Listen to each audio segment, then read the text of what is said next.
Welcome back to Denver 7 Sports. College basketball teams are in the middle of summer practice right now, but there's a notable change in the air at DU. I know Pioneer fans are looking for a change, something different. They've gone 8 years without a winning season, while the hockey team, lacrosse teams, gymnastic team, soccer teams have all competed for and won national championships. The ski team, too. DU fans are asking, why not hoops? Well, that's what new coach Tim Bergstraser is also asking, and he's here to answer that question himself. Bergey's the fourth coach in the last 10 years, and he's here to enter the championship conversation. It's one of the biggest Colorado sports stories of the week, and it's our view from the top of the sports world, sponsored by Ramos Law. Here's Bradey King with a new era of DU hoops. There's a new voice in the huddle for DU men's basketball, head coach Tim Bergstraser. After 3 straight 25-win seasons at Minnesota State Moorhead, he brings that winning DNA to DU. I sat down with Coach to talk about his journey, the culture he's building, and what's next for the Pioneers. First off, you said taking this position was a no-brainer for you. What motivated you to take this job at DU? Wherever I'm at, I just try to be as good as I could at the D2 level. And as if something popped up and it felt right for me and my family, we'll go for it. There's going to be challenges no matter where you go, but I really believe with how we do things, we'll bring in it here. I think we have a chance to do something special. But I could just tell with the people, big city, the mountains around it, it's just a very comfortable area to be in. So you can't mess with happiness. I've learned with that over time. And if it's for me to bring my family out here and we're going to be happy and some place where I can be proud to coach at, it's a no-brainer.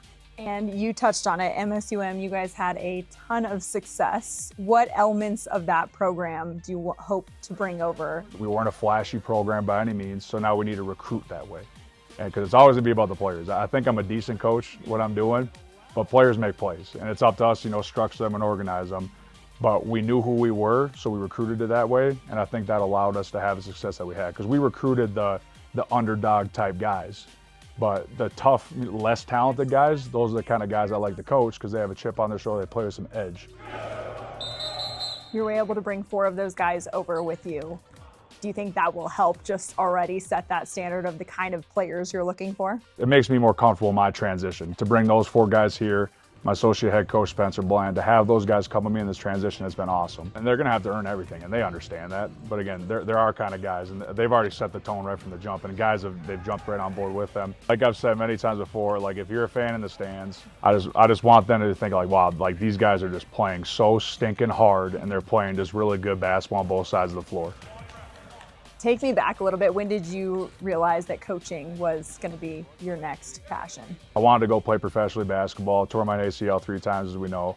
And then I didn't know what I wanted to do at the time, so I just jumped into AAU coaching. And then I had an opportunity to step in as a student assistant at St. Cloud State with Kevin Schlegel, be a Hall of Fame coach.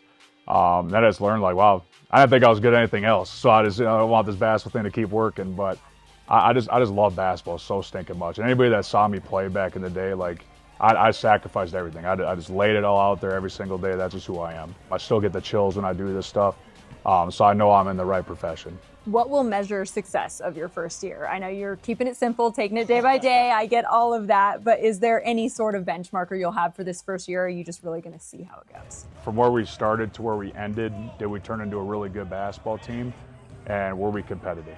There's going to be games you're going to lose. That's just part of competition. But if we're not going to care, if we're not going to compete, if we don't go out fighting and swinging, that's the type of stuff that'll bug me. So no matter what happens this year, if we fight, I could sit there and tip my cap off to the season.